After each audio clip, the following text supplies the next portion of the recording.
इसकी जो अवधारणा है वही जब शुरुआत में इंग्लैंड में 1919 में फर्स्ट वर्ल्ड वार में बॉम्बिंग हुई, व्हाट्सएप कर दीजिए, मैं देख तो उनको अपने शहर में ये दिखा कि हम कैसे इसको प्रोटेक्ट करें, क्योंकि फौज तो बॉर्डर्स पे लड़ती है, इंटरनल प्रोटेक्शन पुलिस के पास में और काम होते, रेस्क्यू वगैरह। तब उन्होंने एक सिविल डिफेंस मिनिस्ट्री बनाई और उसको उन्होंने बॉम्ब्स के थ्रेट को न्यूट्रलाइज करने के लिए एक्टिवेट किया। फिर उसके बाद उन्होंने उसको जा कर के 35-35 में डिज़ॉल्व कर दिया। फिर उसको उन्होंने सेकेंड वर्ल्ड वार में फिर जिंदा किया। हमारे यहाँ चाइना वार के बाद 6 दिसंबर 1962 में इसका कॉन्सेप्ट वही वर्ल्ड वाइड सेम है, क्योंकि पहले रेड क्रॉस जैसे वो व्यापारी जा रहे थे जिन्होंने रेड क्रॉस की स्थापना करी थी, तो उनको दिखा कि घायलों को कोई नहीं उठा सकता, उन्होंने रेड क्रॉस की स्थापना करी। तो इसी तरह सिविल डिफेंस की ज़रूरत इसलिए पड़ी कि होमलैंड में जब बाहर हम थ्रेट से जूझती है फौजें, अंदर कौन अवेयर कर सकता है, क्योंकि गवर्नमेंट इंफ्रास्ट्रक्चर इतना बड़ा नहीं होता कि पूरी आबादी में जाके नेक टू नेक बता सके। इसलिए 2000 के ऊपर एक सेक्टर वार्डन का चुनाव हो कि ये 2000 आदमियों को कवर कर सकता है। ये गवर्नमेंट ने एक स्टैंडर्ड बनाया कि एक व्यक्ति 2000 की आबादी तक पैदल या किसी माध्यम से, उस वक्त तो मोबाइल नहीं था, तो उन्होंने 2000 के रेडियस को नापा कि 2000 घर 1 किलोमीटर में करीब आ जाते हैं। तो उन्होंने 1 किलोमीटर के रेडियस को ये मान लिया कि एक आदमी पैदल, क्योंकि उस वक्त स्कूटर भी नहीं था, एक तरीके से बहुत लग्जरी चीज़ था, तो साइकिल से या किसी माध्यम से, ये पर्चे के माध्यम से लोगों तक पहुंच सकता है। और उसका पहला इन्होंने शुरुआत जो फ़ायदा उठाया 1965 के बाद में उठाया बॉर्डर स्टेट्स, वो देख करके फिर उसमें और इन्हेंसमेंट हुआ। फिर 71 में उसका ब्लैक आउट में अच्छा खासा यूज़ हुआ। हम लोगों का देखा हुआ है कि वो तो मोहल्ले मोहल्ले समितियाँ बन गई थी, सिविल डिफेंस इतना ज़्यादा था नहीं था, जहाँ था वहाँ काम करता था, लेकिन मोहल्लों में समितियाँ बन गई थी, लोग ब्लैकआउट कराते थे। अभी जो सामने सिनेरियो है, देखिए अच्छा है, आपने भी बढ़िया छापा है, ब्लैकआउट हुआ, हमने भी किया, लेकिन अगर बिल्कुल ईमानदारी से बात करें तो क्या ये ब्लैकआउट की रेलिवेंसी है? इंडिया ने जो अटैक किया सिंदूर, अगर वो ब्लैकआउट भी कर देते तब भी तो पिन पॉइंट डायरेक्शन था इनका, इन्होंने रोशनी देख के 2 बजे तो नहीं मारा, 2 बजे तो लोग सो रहे होंगे, और हमारा पिन पॉइंट डायरेक्टर टारगेट पे मारा है। अगर 9 टारगेट हिट किए हैं तो 9 टारगेट पे लगा जाता है। तो अभी सैटेलाइट का ज़माना है, ग्राफिक मैपिंग का ज़माना, जहाँ भी चाहेंगे वहीं मारेंगे। तो ये मैं अभी इसको इसलिए नहीं कहता कि पब्लिक समझती नहीं है, फिर वो उल्टा विरोध करने लगे कि क्या जरूरत है ब्लैकआउट की। तो चलिए एक स्टैंडर्ड टेक्नोलॉजी ऐसी बढ़ गई है कि स्टैंडर्ड ऑपरेशन है, और तरीके बदल रहे हैं। हमें जो है वो हम दिखा रहे हैं, जो हमें बताया जाता है हम करते हैं। तो ना उसकी जगह ये चाहिए कि एक अलार्म हुआ, इसमें जो चेंजेस हम चाहते हैं, एक अलार्म हुआ, अलार्म के बाद में डबल अलार्म होना चाहिए। फर्स्ट वार्निंग अलार्म है, पहले हवाई जहाज पास आ जाता था तब ये अलार्म होता था। आज वो जैसे ही हमारी सीमा को वायलेट करेगा हमको मालूम होता है, वो मालूम होगा तो हम सायरन दे सकते हैं। सायरन दे सकते हैं तो हमारे पास में है 10 मिनट, 20 मिनट, घंटा भर है। तो ये जो मेथड हम अडॉप्ट कर रहे हैं, ये मेथड 71 तक का है कि हवाई जहाज 400 किलोमीटर, 300-200 किलोमीटर घुस आया तब वो राडार की जद में आएगा। आज उस वहाँ से उड़ेगा, राडार बता देगा। तो ये चीज़ फर्क है। तो उसलिए अलार्मिंग सिस्टम को भी हमें मॉडिफाई करना चाहिए। यहाँ तक कि क्या वीडियो पड़े राडा भी देख करके ताली बजा रहे हैं, उन्हें भी ये नहीं मालूम कि ये राडार कहाँ से पिक कर रहा है। ये आप जानिए आपका एरोप्लेन एलओसी क्रॉस नहीं किया, एलओसी के पास नहीं गया। ड्रोन का सिस्टम इतना उन्नत है कि आपकी गाड़ी को उसने कैच कर लिया अपने कैमरे में, जिधर मूव कर रही है जहां पे मारना वहीं मारेगा। तो ये अलार्म सिस्टम घंटा 1.5 घंटा पहले होना चाहिए, जब आपको थ्रेट का परसेप्शन भी हो। और उस वक्त लोगों को अभी ये नहीं मालूम है कि पहले हमें अपना इमरजेंसी जनरेटर और इन्वर्टर को पहले बंद करना है, क्योंकि जैसे ही आपकी लाइट जाती है ऑटो आपका इन्वर्टर चल जाता है, आपके ऑफिस में ऑटो जनरेटर लगा हुआ है, आपको ऑन नहीं करना पड़ता।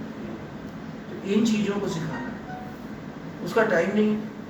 तो कहते हैं स्टैंडर्ड प्रोसीजर जो है वो करो जाओ, हम भी ताली बजवा के चले जाते हैं। दूसरी हमको सबसे बड़ी बात बतानी है कि आप पैनिक मत लें।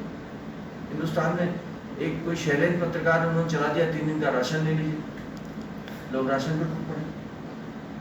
नमक को तो हम लोगों ने ही झेला था। जी जी।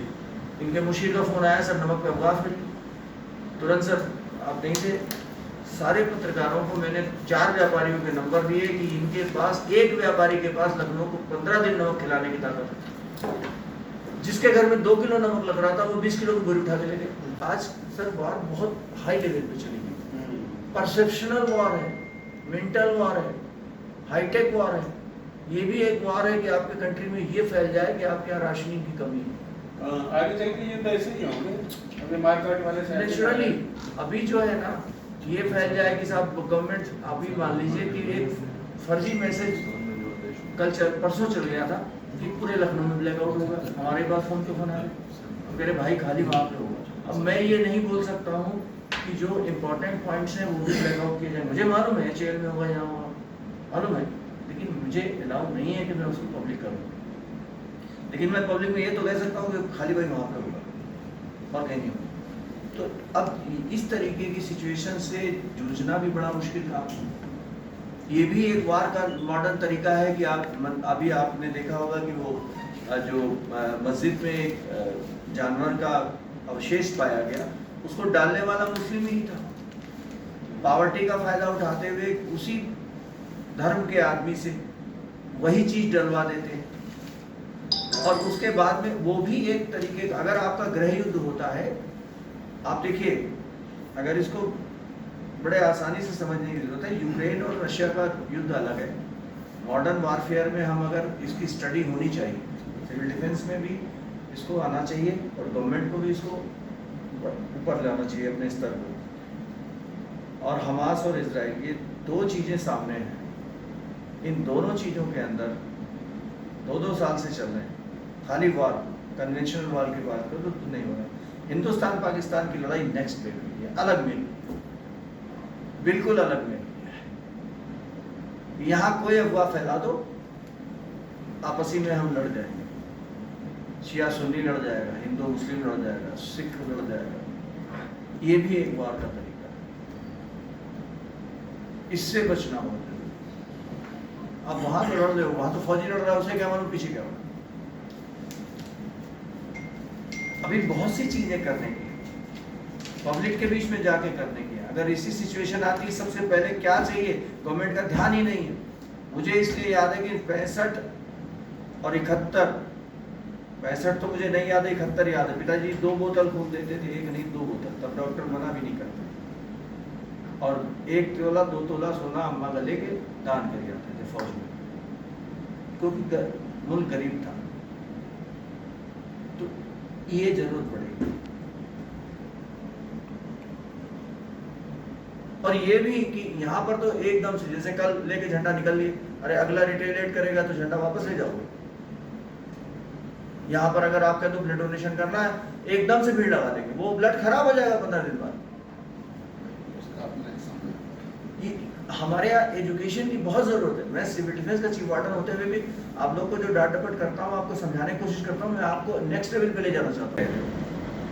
आपके घर के बगल में एक फायर हो जाती है, अगर आप सिविल डिफेंस के वॉलेंटियर हैं और ट्रेंड हैं तो जलते हुए सिलेंडर को बाहर ले आएंगे।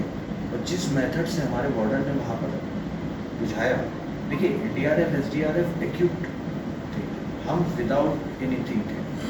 हमारा काम ही ये है, जो ये लोग कह रहे हैं मैं उसका विरोध कर रहा हूँ, क्यों कर रहा हूँ, हमारा काम ही है कि अपनी लिमिटेशन के अंदर हमको काम करना है। हम एक्सपर्ट्स नहीं हैं, हम केमिकल वारफेयर को न्यूट्रलाइज नहीं कर सकते, लेकिन हम सिलेंडर को बाल्टी से और कपड़े से न्यूट्रलाइज कर सकते हैं। ये हमारी ट्रेनिंग है। बगल के घर में अगर स्पार्क हो रहा है तो हमें ये मालूम है कौन सी MCV गिराने से ये स्पार्क बंद हो जाएगा, और अगर आग लगी है तो पहले हमको कौन सी चीज़ घर के बाहर करनी है जिससे ये परिवार बच जाएगा। आप याद कीजिए, आपके अखबार ने छापा था लास्ट ईयर, हमारे यहाँ एक आग लग गई थी 4 मंजिल की बिल्डिंग में। तो फायर आती तो देर में, क्योंकि इन्होंने छापा भी था, तो फायर आती देर में। मैं दरोगा जी गए, पूछा क्या है, बोला कमरे में AC है और फायर डिस्टिंग्विशर जो होता है जिससे आप आग बुझाते हैं, उस सिलेंडर के ऊपर मलबे में आग लगी है। अब वो सिलेंडर भी इसी सिलेंडर की तरह गर्म होने के बाद फट जाता है, सेम नेचर। तो पहले उनके परिवार को बाहर तुरंत कर दिया, 1 मिनट लगता। सिलेंडर कहाँ है, 2 रसोई थी, 3 सिलेंडर भरे थे, 1 खाली था, वो तो 4 हटा दिए। तो इन फैमिली चीज़ें बाहर कर दी। उसके बाद उस कमरे का दरवाज़ा तोड़ लिया, फायर आई नहीं, और हम लोग न्यूट्रलाइज करके ख़त्म कर दिया। ये बेसिक ट्रेनिंग है सर। अगर आप ये वीडियो YouTube पर देख रहे हैं तो हमारे चैनल को सब्सक्राइब करें और बेल आइकन को दबाना ना भूलें। अगर आप Facebook पर ये वीडियो देख रहे हैं तो हमारे पेज को लाइक करें।